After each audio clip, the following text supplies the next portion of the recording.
ngoba kulabo abaningi nibavotelayo nibatholela umsebenzi kuphela banandaba nani bafuna ukuyidlala eParliament noma sebese eParliament abaxoxi ngenhlupheko yethu bayixoxela ngento zabo nje kuphela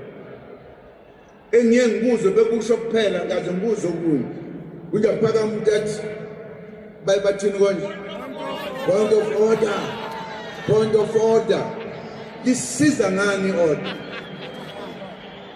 alisizi ngalutho nansi into engifuna niyazi ikakhulukazi amalungu alombutho esibuza ukuthi yini konje konto wesizwe ngibese ngikhohliwe nansi into ebalulekile angifuni ukuvungama umuntu athi ngoba ngiyilungu nje nami ngifuna ukuya eParliament asikwazi ukungena eParliament siba ngako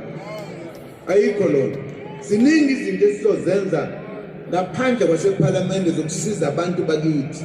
leli qembu silakhele indlu emnyama silakhelanga iqembu kuphela